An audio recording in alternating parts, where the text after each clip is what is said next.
Uno de ellos era el pastor Kellogg. Usted conoce los famosos conflés. Kellogg dijo que él estaba seguro que en 30 años la iglesia adventista o el movimiento adventista iba a desaparecer. ¿Se cumplió eso?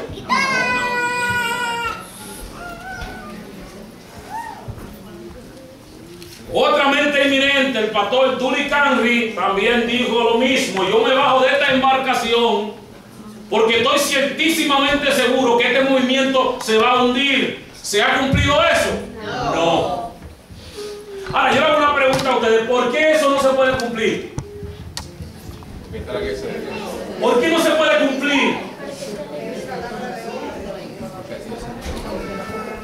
¿Sabe por qué no se puede cumplir? Porque esta iglesia nace de una profecía. Y quien profetizó que este movimiento tenía que nacer en una fecha específica fue el Dios del cielo, que no se equivoca. Y lo que Dios levanta tiene que triunfar. ¿Sí o no? Amén. O sea, que puede decir quien sea que el barco se va a hundir, pero este barco no se va a hundir. Amén.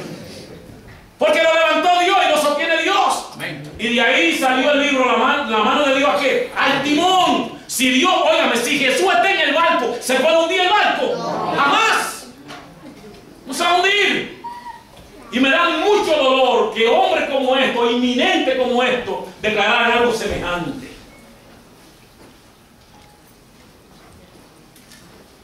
Pero la iglesia adventista del séptimo día nunca se ha hundido y nunca se hundirá. Amén. Amén.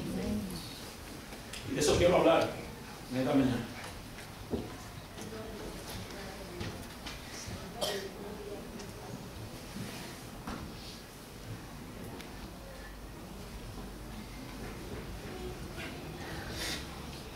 Primera de Samuel 3:1 nos habla de la crisis en el pasado que tuvo el pueblo de Dios. ¿Qué estaba llevando al pueblo a esta crisis? Una crisis terrible que estaba pasando el pueblo de Israel. Vamos a comenzar con esto.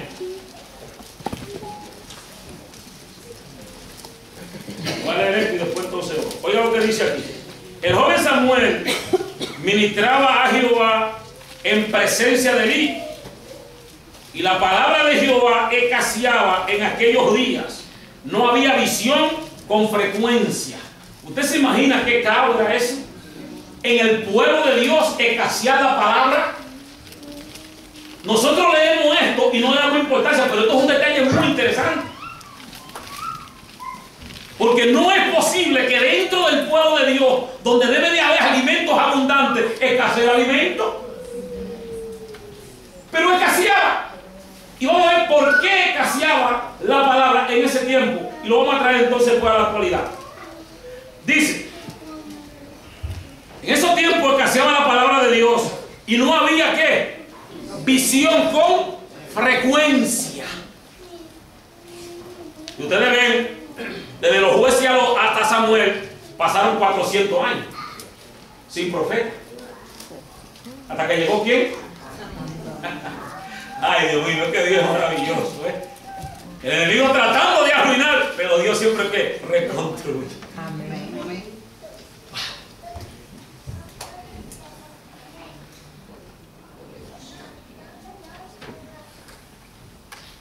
Y aconteció un día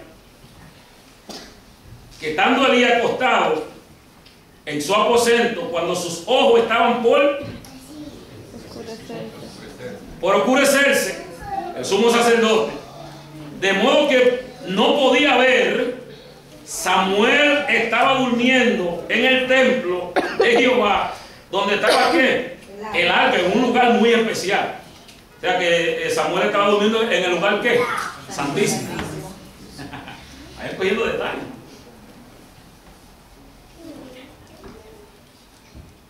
Y levantándose Samuel, y Jehová volvió a llamar otra vez. El 3. Y Samuel estaba durmiendo en el templo de Jehová, donde estaba el arca de Dios, antes que la lámpara de Dios fuese ¿qué? Apagada. ¿Qué hizo Dios? ¿Llamó a quién? A Samuel. Ustedes se ven aquí bien clarito. La lámpara estaba por apagarse, ¿sí o no? Pero se apagó. ¿A quién Dios llamó? ¿Para encender qué? La lámpara de Dios. Vamos a orar. Querido Padre, ahora le poner tu palabra en pro, tu ayuda, que me auxilie, porque no tengo ninguna capacidad para exponer tu palabra. Solo te pido que quien puede capacitarme, que es tu Espíritu Santo, en esta hora me capacite, para que tu nombre sea glorificado al exponer tu palabra y tu iglesia sea edificada. En el nombre de Jesús. Amén. Amén. Ok. Ahora, la crisis era muy terrible en Israel. La iglesia estaba por apagarse. Las lámparas en el templo tenían que estar continuamente ¿qué? Prendidas. Era un símbolo de ¿qué? Vayamos a Apocalipsis 1:20 y nos va a decir qué representaba aquí la lámpara para entrar en todo el cerco. Apocalipsis 1:20.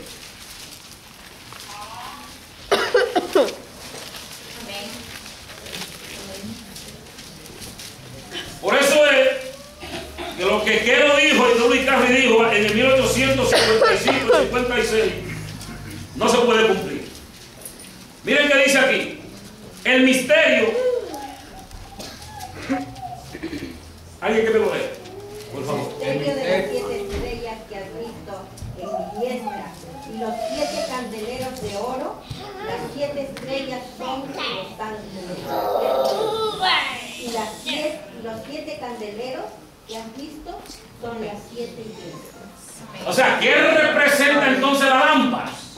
Entonces, ¿qué es lo que estaba por apagarse en el tiempo cuando Samuel? ¿La iglesia de quién? De Dios. Ahora, ¿se apagó? No. Hermano, es increíble lo que Dios hace. Los grandes se corrompieron aparentemente todos. Todos los grandes se corrompieron. Y Dios tuvo que esperar un niñito que creciera para poder levantar su iglesia. Un niñito, un joven, prendió la lámpara. Un joven. Jóvenes, Dios tiene planes con ustedes, jóvenes. Amén. Para que enciendan la lámpara de Dios. Amén. El legado de los jóvenes es grande. Dios tiene planes con ustedes, pero Dios tiene planes con los jóvenes que se consagran a Él. Samuel era un joven muy consagrado a Dios, ¿sí o no? Amén. ¿Y a quién llamó Dios? A Samuel, ¿sí o no? Pero habían otros jóvenes que estaban allí en la iglesia. Qué triste lo de estos jóvenes, que contratan mucho con lo de Samuel. Vayamos a la Biblia otra vez, 1 Samuel 2:12.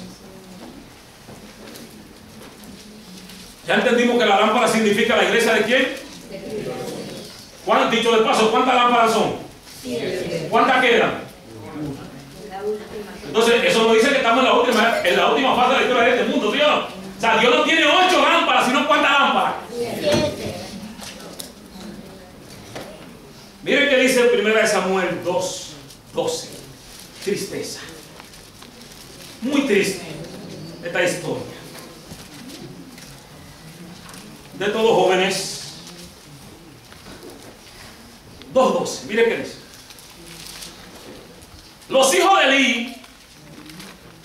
¿Quién eran los 3 líderes que lideraban a Israel en ese tiempo? Elí y su el sumo sacerdote y 2 sacerdotes. Eran la cabeza del pueblo, los que dirigían al pueblo. Esos muchachos eran los que estaban apagando la lámpara de quién? De Dios. Hermanos que me escuchan, usted oyó esos detalles que dice en Apocalipsis, que tanto las 7 estrellas como las 7 lámparas estaban en las manos de quién? De Jesús. Todo lo que usted hace a la iglesia de Dios es tomado en cuenta, tanto el bien como el mal. Así que yo les recomiendo a todos los que son parte de la iglesia de Jesús que influya para el bien y no para el mal. Los hijos de Elí eran hombres ¿qué?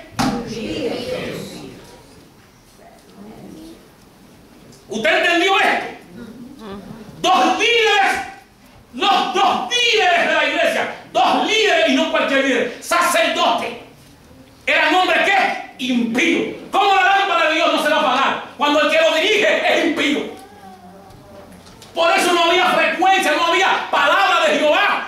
que lo que tenía la palabra y enseñaban al pueblo eran dos ¿qué? Impíos. ¿Usted se imagina eso? ¿Usted se imagina eso? ¿Qué caos en una iglesia? Un caos terrible en la iglesia, un dirigente impío. ¿Usted sabe lo que es eso? Un anciano impío, o un pastor impío, o un director de obra misionera impía, o un director de obra de los jóvenes impíos. En cualquier departamento que tenga una persona impía, ¿trae caos a la iglesia, sí o no? Sí. Y eso es lo que tenía el pueblo de Israel, que apagado, porque eran dos ¿qué? Impíos. Pero usted se imagina, dos sacerdotes y ungidos. Hermano que me escucha, aquí nadie es salvo por cargo, porque Dios no mira eso. A Dios usted no lo va a impresionar con nada. Lo que Dios ve es la vida que usted vive de fidelidad a Él. Eso es lo que Dios vive en el ser humano. Usted puede saber mucha Biblia y sentarse mucho en la cátedra, pero si vive una vida impía, para Dios usted no sabe nada. Porque esos dos muchachos se sentaron en la cátedra, eran dos sacerdotes, tenían que saber al dedillo la ley de Dios, pero ellos eran ¿qué? Impíos. ¿Cómo no se va a apagar la lámpara de Dios cuando el que lo dirige es un qué? Por eso que la lámpara estaba por apagarse. Todos los directores, los que dirigen la iglesia, tienen que saber qué vida vivir delante de Dios. Porque si usted influye para mal, le va a ir mal.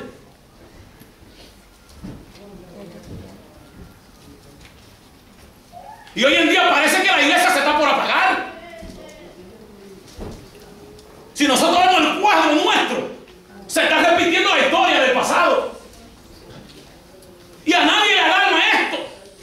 Los cambios que está viendo la iglesia no es para bien. La iglesia de Dios está perdiendo su identidad y a nadie le duele eso. A mí me duele. Si a usted no le duele, a mí sí me duele. Porque yo sé la vida que Jehová pide que viva su iglesia. Y no lo estamos viendo, ¿sí o no? La lámpara está por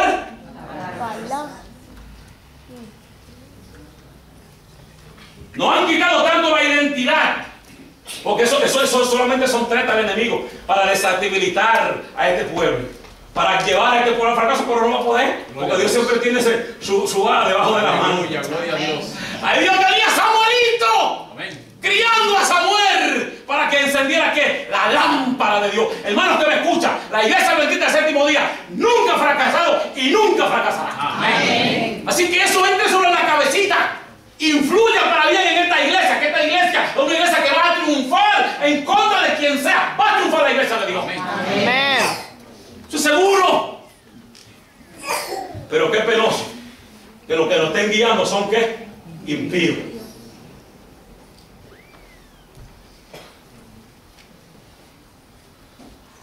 Y miren lo que hacían esos dos sacerdotes en el templo de Jehová. En el versículo 22. ¿Versículo qué? En el mismo capítulo, versículo 22. Mire qué hacían esos dos hijos de esos dos sacerdotes.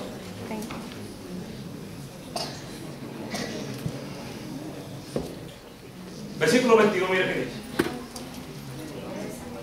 Pero Elí era muy viejo y oía de todo lo que sus hijos hacían con todo que Israel, y cómo dormían con las mujeres que velaban en la puerta de él.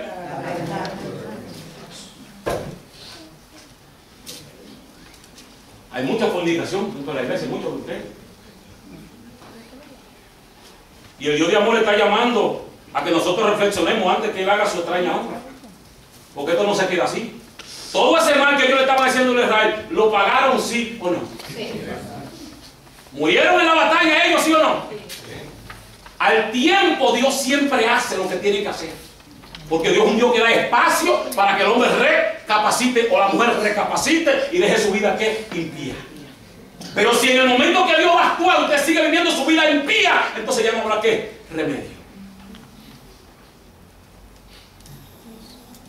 Recapacitemos. Lo que llevamos el nombre de Dios, recapacitemos. ¿Qué clase de influencia estamos nosotros llevando a cabo dentro de la gente que nos conoce? Porque si estamos influenciando para mal, al final terminaremos como mal.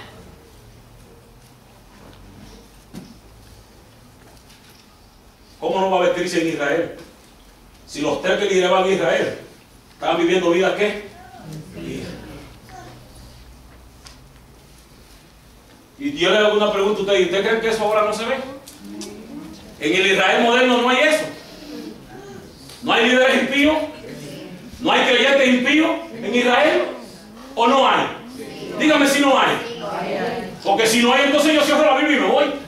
Estaría hablando de más. Pero sí lo hay. Y si nosotros somos uno de esos, que estamos viviendo vida discordante a la voluntad de Dios, pues mejor que abandonemos la vida de impiedad, porque Dios un día va a ¿qué? Hacer lo que tiene que hacer. Limpiar. Dios limpió a Israel, ¿sí o no? Amén. Trajo a Samuel y Samuel trajo una reforma, un reglamento tremendo a la iglesia, pero limpió, sacó a Elí y también a quiénes, a los dos hijos. Y eso mismo va a hacer Dios en estos tiempos. Dios está limpiando, Dios está limpiando, Dios está limpiando. Y va a seguir limpiando hasta que la iglesia quede limpia de todos los hombres y mujeres impíos. Amén. Porque la iglesia de Dios no puede apagarse.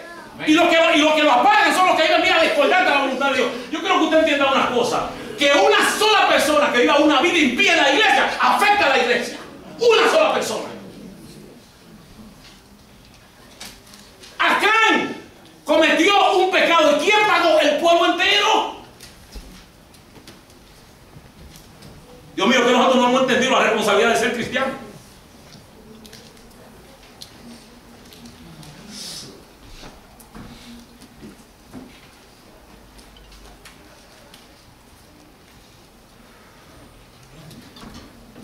La iglesia se levantó, ¿sí o no? ¿Amén? ¿Con quién se levantó? ¿Con hombres impíos? ¿Con quién? Con Samuel. Dios en toda la época ha tenido su iglesia triunfante y siempre han sido pocos. ¿Se están dando cuenta de eso siempre? ¿Salieron de Israel? ¿Cuánta gente salieron? Aproximadamente Israel se le dio casi 2 millones de personas. ¿Cuántos llegaron a la tierra? 2.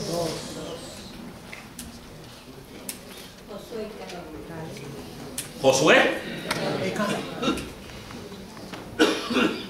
El pueblo de Israel en el 605 a.C.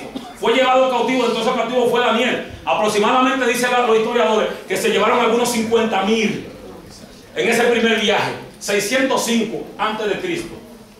Y cuando vino la crisis, ¿cuántos de esos 50.000 se mantuvieron en pie de parte de Jehová? ¿Cuántos? No, 4. Ahora note, de 50.000, 4. Oiga, son muchas las diferencias. ¿Solamente cuánto? Daniel. Y dice la sierva de Dios que la historia se repite. Porque nadie va a hacer fracasar a la iglesia de Dios. Y si Dios tiene que matar a Faraón, lo mata para liberar a su pueblo. Amén. Amén.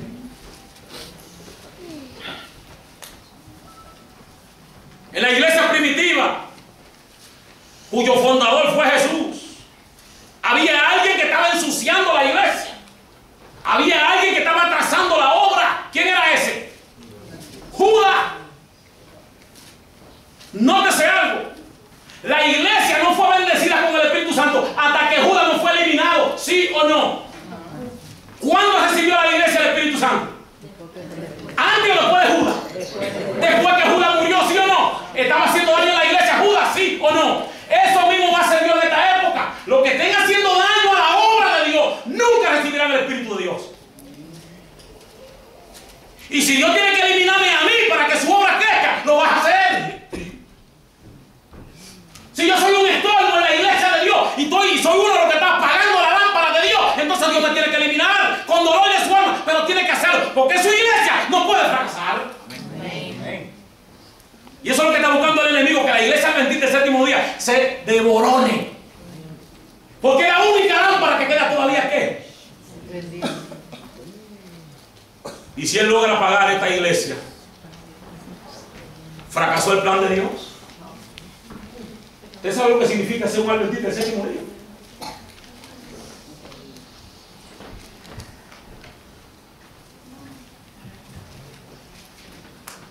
Hermano que me escuche, usted pertenece a un movimiento glorioso, a un movimiento que está garantizado su triunfo. ¿Sabe por qué está garantizado tu triunfo? Porque las manos de Dios es que está la iglesia. Amén. ¿No tenía las 7 lámparas ahí? Su diestra. ¿Símbolo qué? De poder. En esa mano está la iglesia triunfante de Dios. En la mano del que no puede fallar. En la mano del que es de Cristo Jesús. Amén. Y yo creo que en esa mano, porque esto es garantizado. El triunfo de la iglesia bendita es garantizado para los fieles. Amén.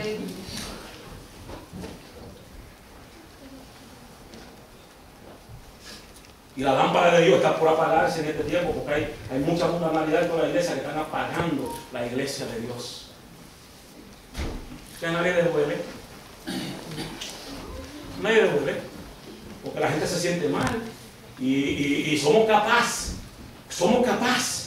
de ofender a Dios y retener a la gente, como que la gente es más importante que Dios. Hermano, vamos a tener concepto claro de lo que es Dios. ¿Quién es que salva? La gente son importantes porque Jesús murió por nosotros.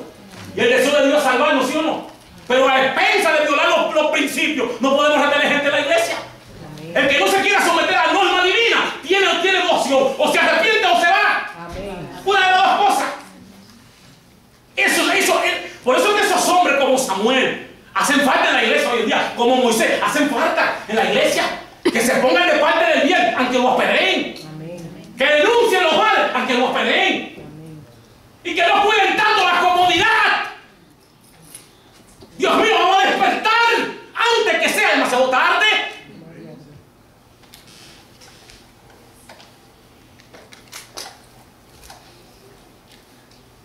La iglesia nuestra se está hundiendo. Y tiene que aparecer un Samuel. O un Caleb. ¿O un qué? O un Josué. O un Moisés. Tiene que aparecer.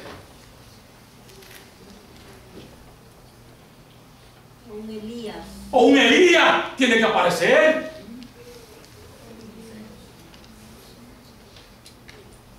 Que no tenga miedo en decirle acá y al pueblo dónde están fallando. El pueblo de Israel perdió su identidad. Estaba sumergido en la idolatría. Elías lo llamó a una decisión, a arrepentirse, a abandonar la idolatría. Hoy tenemos que dar ese llamado a la gente, a separarnos del mundo y su práctica, que nos está apagando. Esto nos está apagando a nosotros. Los miembros que no se someten a las normas divinas no deben de tener parte en la iglesia. Comenzando por mí, si también no lo hago. Porque esta es la iglesia de Dios. Aquí no mando yo, aquí manda Jehová. Amén. Y Dios está por encima de todo el mundo. Por eso fue que Elí fue castigado con ese castigo, que ni en su casa fue pillada. No hay sangre que pille la casa de Dios. ¿Sabe por qué? Y Jehová se lo dijo: porque tú has honrado a tus hijos más que a mí. Porque tú sabes que tus hijos estaban mal y los honraste más que a mí, dijo Jehová. Eso también hay que ponerlo en la casa también. En la casa tú no puedes permitir que los hijos hagan lo que quieran. No, Señor, porque la casa mía es de Jehová. Amén. Y esa casa de yo vivo tiene que respetar a mis hijos. ¿Sí o no? Amén. Para que Dios no haga lo mismo que pasó con Elí. Por cuando tú no turbaste a tus hijos, ni lo aconsejaste. ¿Sabes qué tenía que hacer Elí? Sacarlo del sacerdocio a los dos. ¿Sí o no? Tiene que sacarlo del sacerdote. Y a veces nosotros creemos que somos más buenos que Dios. Y tratamos de minimizar los principios de Dios. Y agrandarlos porque es que Dios es demasiado duro. Yo soy más bueno que Dios. Así está pensando el ser humano hoy en día. Porque los principios de Dios los suavizamos. Porque la gente después se va. Entonces Dios no sabe hablar y Dios no sabe amonestar. Hermano, pero ¿qué cabecita la muerte? Por eso que estamos así. Porque pensamos que somos más buenos que ¿quién? Que Dios.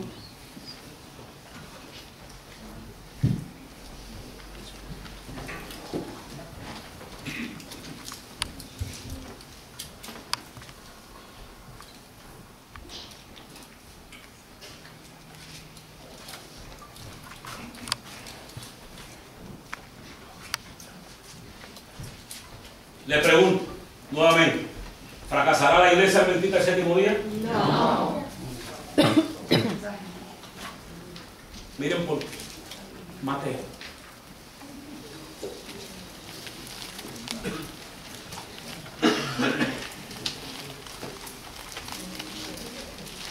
Mateo 16,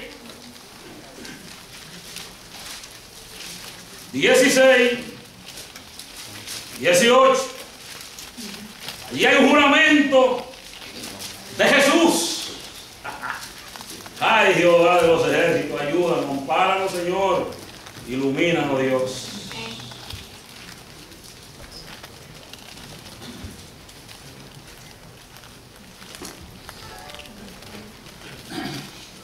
Respondiendo Simón Pedro dijo: tú eres el Cristo, el Hijo del Dios que viviente.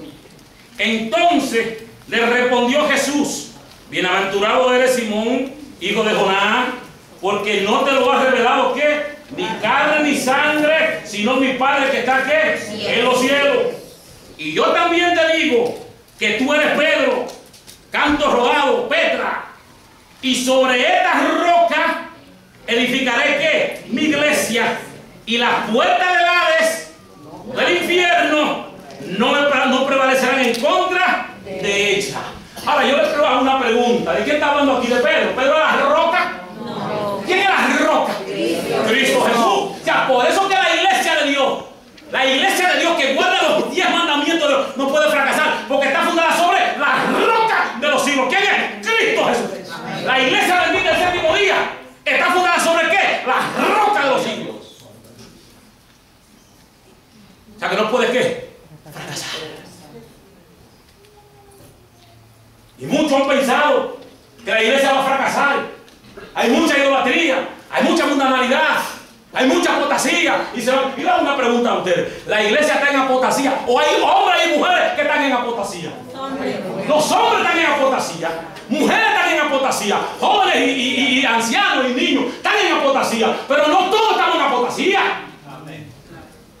Yo tengo que cuidarme yo de no entrar en la apostasía, porque yo lo hay y están poniendo grupos aparte y sostén propio por allí. Eso no es el mensaje de Dios. En el momento que una gente se separó de la organización que Dios fundó en el 1844 en adelante para acá, cualquier movimiento que se levante en contra de este movimiento y usted ponga un sostén propio, usted está en contra de la obra de Dios. Sea quien lo sea, se llame quien sea, se llama Gambetta, se llame Esteban Bol, se llame quien sea. Está mal. ¿Y sabe por qué? Y le voy a decir por qué. Porque la Biblia habla del primero que quiso poner un sostén propio y lo logró y lo puso. ¿Quién fue? ¿Quién puso primero un sostén propio? Dígame duro, ¿quién lo puso? Entonces ahora no puede ser de Dios. Sostén propio, póngale el nombre. ¿Originador quién? Ahora, entonces es una cosa, que Dios es un Dios tan sabio, que Dios le propuso un sostén propio a Moisés. Y Moisés no lo aceptó. ¿Sí o no? ¿No se lo puso Dios? Mira, esta gente, quítate del medio Moisés, porque esta gente son muy malos, pero yo te voy a poner sobre gente mejor. Te voy a poner una nación fuerte y buena. Porque estos muchachos son demasiado rebeldes. Y ya yo estoy cansado ya de aguantarlo, así que lo voy a destruir a todos. Quítate del medio Moisés. Yo le hago una pregunta a ustedes. ¿Y ustedes creen que Dios tenía que pedirle permiso a Moisés para destruir a los hijos? No. Es que está sentando un precedente para los dirigentes futuros. Es un verdadero dirigente. El verdadero dirigente muere con su pueblo y muere por su pueblo. Moisés murió con Israel, ¿sí o no? Murió en Israel Moisés, pero no aceptó sostén propio, porque él sabe que eso. Mira, Moisés tenía una mente tan en perfecta comunión con Dios que no aceptó, porque él sabía que eso no era de Dios. Y Dios se lo dijo, Dios mismo se lo dijo. Y él dijo: no, Jehová, porque yo sé que tú no eres así. Y ahora los hombres, porque le tiran piedra y le hagan cualquier cosita, ya se van de la iglesia y ponen un sostén propio. Eso no son dirigentes que Dios necesita en esta hora. Y necesita dirigentes que se queden con el pueblo, que doblen rodillas. Lo dice la Biblia en Ezequiel 9:4, que dice que Dios puso señal a los que gemían y lloraban por la abominación de la iglesia. No era lo que se iba. A los que gemían. Y eso es lo que tenemos que hacer como dirigentes. Si usted es un dirigente que está bien con Dios, que está en comunión con el cielo, ore por los que están mal. Doble rodilla como hizo Moisés. Que por ese pueblo duro que Jehová quería destruirlo, fue huyendo y dobló rodillas y dijo: Jehová, perdónalo. Y si tú no lo perdonas a ellos, tráeme de tu libro. Eso es un pastor, ese es un pastor, ese es un dirigente. A mí nadie me venga con ese cuento que están tirando piedra a la iglesia, que la iglesia está esto. No le tires piedra a la iglesia, esta es la iglesia de Dios. Amoneste a la iglesia porque tiene que amonestarla. Llámela al compromiso que tiene con Dios. Llámela a la misión que tiene con el Dios del cielo. Que no pierda su identidad, pero no le tire piedra. Los hombres se han atrevido a tirarle piedra a la iglesia, pero han terminado en fracaso y terminarán en fracaso. Porque esta iglesia no la levantó hombre, ni la fundó la hermana de White, ni la fundó hombre. ¿Esta la fundó qué? El Dios del cielo. Amén. Yo tengo que respetar eso. ¿Estamos claros? O sea, Dios va a tener su iglesia triunfante. Aunque sean 4, aunque sea 2, pero va a tener su iglesia que triunfante.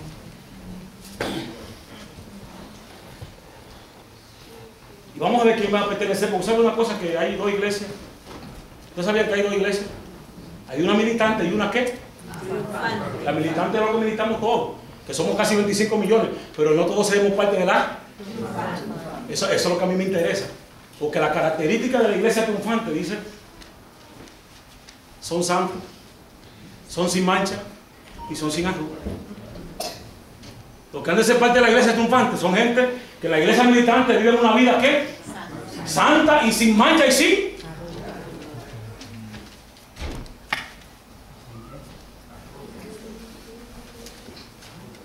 Y Jesús hizo un juramento. ¿Cuál fue el juramento que hizo Jesús? ¿Cuál fue el juramento que hizo Jesús? No prevalecerá.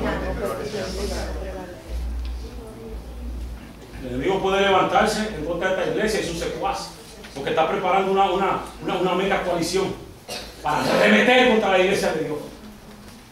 Usted tiene que saber eso. Maranata lo dice, ahí está haciendo una campaña para destruir la iglesia. Y hay infiltrado muchísimos hombres y mujeres dentro de la iglesia para que perdamos nuestra identidad como pueblo santo adquirido por Jehová. Usted sabe una cosa, hasta que no han cambiado nosotros, hasta el logo no han cambiado. Hasta el logo no han cambiado. En el 2000, bueno, dicen que en 1997 comenzaron las brisas a sonar. Y en el 2000 ahí, en una cosa que hicieron ahí en Toronto, decidieron quitar el logo que nos identifica con un mensaje especial. ¿Qué mensaje de los 3? ¿Qué? Porque molesta. Molesta ese logo. A un hombre que le está robando la gloria de Dios hay que quitar ese logo. Porque ese logo nos molesta. Porque denuncia a las iglesias que están alrededor de, ¿qué? De este sistema falso de religión. Y yo no tengo ninguna piedad. Ninguna piedad le tengo a ese sistema falso de religión. A los que están adentro sí, pero a la cabeza no. Porque Jehová no se la tiene. Jehová no le tiene piedad a ese falso sistema de religión, al que lleva la cabeza de ese sistema. ¿Le ponemos nombre? ¿O tienen miedo de ponerle nombre? Mencioné eso y me dieron una palmada en una iglesia que está aplicando hace 2 semanas. Me dijeron, pare ahí. Así me dijo el primer anciano, pare ahí. Lo único que le dije, yo le digo a usted una cosa. El cielo de Dios no le tiene miedo a nada ni a nadie. Amén. Amén. Y doy mi dirección para que me busquen allí si me quieren buscar. Por denunciar este sistema falso. Porque si Jehová lo denuncia, yo tengo que denunciarlo también. Está engañando al mundo entero. Póngale nombre, el sistema papal, con sus secuaces, las religiones evangélicas que se van a unir, que se están uniendo alrededor de para llevar una mega iglesia en contra del grupito fiel que guarda los mandamientos de Dios, incluyendo el Santo Sábado. Pero esta iglesia al frente está la roca de los siglos, Cristo Jesús. O sea, que se levante quien se levante, el diablo con todos sus secuaces no podrá contra el grupito fiel de Dios, porque el amparo de nosotros será Jehová de los ejércitos. Así que no le temo a nada ni a nadie. Y la gente sigue a este líder por todas partes, llevándonos por un camino equivocado, que lo que va a desembocar en la perdición eterna de lo que se une a este sistema. Pero Jehová tiene que advertir para que no corramos ese camino. Porque el que murió por usted y por mí, el que lo confronte con su sangre, no fue el Papa, fue quien Jesús. Siga ese, que haya salvación. Amén. Me dieron por la palmada. Pare aquí. En la iglesia adventista de que hablé de eso, y ese es el mensaje que lo identifica. El primer anciano de esa iglesia me paró para que no siga predicando de eso. Que Dios tenga piedad de él.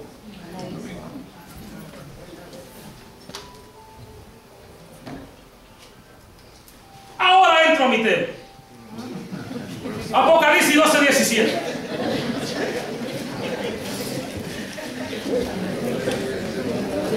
Y como tengo mucho tiempo que no viene, no venía aquí, tienen que soportar un poquito, porque no sé cuándo vuelve a tocar. Vamos por allá como hizo Pablo. Pablo dijo, bueno, yo sé que mis rotos no lo van a ver otra vez, así que déjame entenderme en el sermón hasta la autoridad. Ese fue un malario de la historia. Pero yo no voy a entender hasta acá. Apocalipsis 12:17, mire qué dice. Amén. La servilleta de comer conflicto. Un pañuelo de morir. Ok, miren aquí que dice Apocalipsis 12:17. Que eso lo leemos así como el papagayo, pero usted tiene que detenerse ahí, porque ahí hay detalles que le conviene a usted detenerse. El dragón se llenó de ira contra quién. Ahora, ustedes notaron ese detalle ahí. Por eso es que bueno detenerse en los detalles bíblicos, son muy importantes, sacamos muy buena lección. Ahora, fíjense una cosa. Dice que el dragón, ¿quién es el dragón?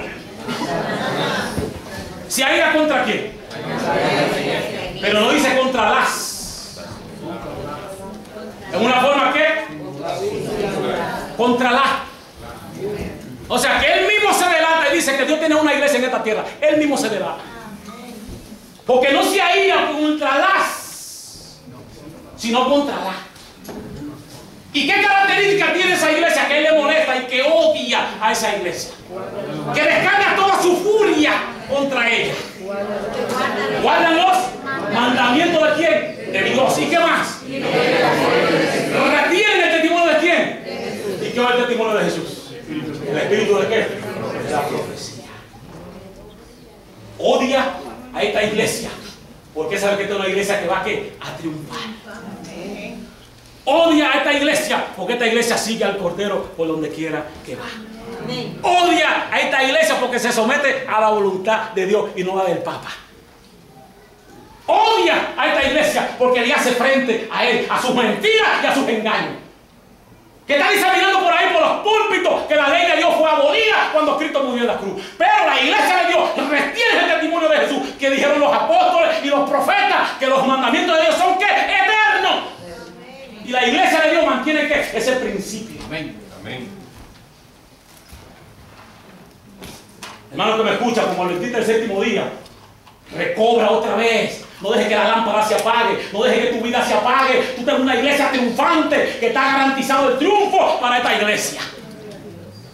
Así que no te dejes apagar. Y te dejes dominar por las cosas baladíes de este mundo para que seas parte de la iglesia triunfante. Amén.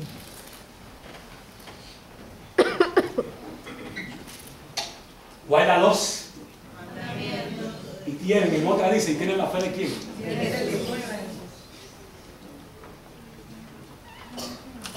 La iglesia adventista del séptimo día no es la iglesia del montón. Y yo no digo que somos los últimos que nos vamos a salvar, los que somos los únicos que nos vamos a salvar. Si diría eso, estuviera hablando de una herejía. Pero no somos los únicos que nos vamos a salvar. No somos los únicos. Y a mí me sorprende una cita que le digo, que deberíamos nosotros de ponernos a pensar. Conflicto de los siglos, la página 441. Yo creo que eso saben, los estudiosos de los libros saben qué dice allí. Vamos a ver qué dice allí. Varón, usted que es un hombre de historia, yo sé que usted es un hombre de un conocimiento profundo de la profecía. ¿Qué? ¿La agarré? No, usted lo ha leído, lo que pasa es que a veces se olvida. Y uno no se lo graba. La sierva de Dios dice ahí que la mayoría de los que han de ser parte de la iglesia triunfante no están dentro de la iglesia. Los que han de ser parte de este pueblo triunfante que el enemigo va a atacar no es la iglesia de ahora.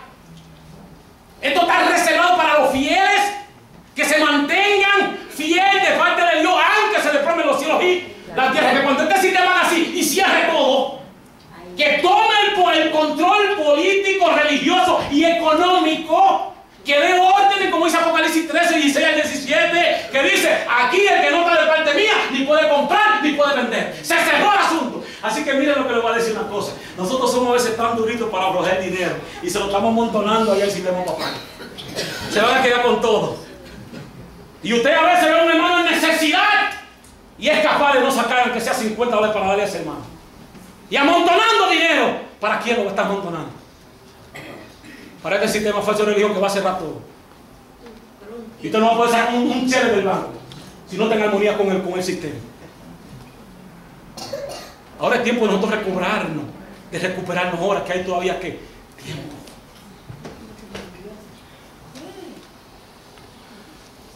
Hay alguien que todavía está dentro de ahí. El mensaje de Dios, salga.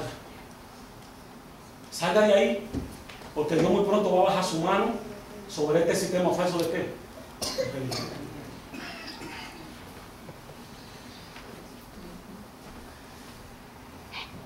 Odia a la iglesia. Pero Jesús ama a la iglesia. Yo prefiero que el diablo me odie y que Dios me ama. Voy ganando. ¿Sí o no? Y en esta tierra, hermano querido, los primeros capítulos del desánimo de la gente dice, la iglesia, aunque imperfecta, débil como está y como la vemos ahora, pero es el objeto más grande del amor de Dios en esta tierra.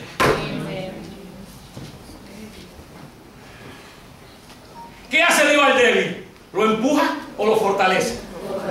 Entonces el que me está tirando piedra a la iglesia hoy en día, porque está débil y llena de debilidades, y está también llena de sistemas, sí, es verdad, de muchas prácticas babilonias, eso es una verdad. ¿Quién puede quitar eso? Porque yo no puedo tapar eso con un dedo, porque Jehová no engaña ni habla mentira.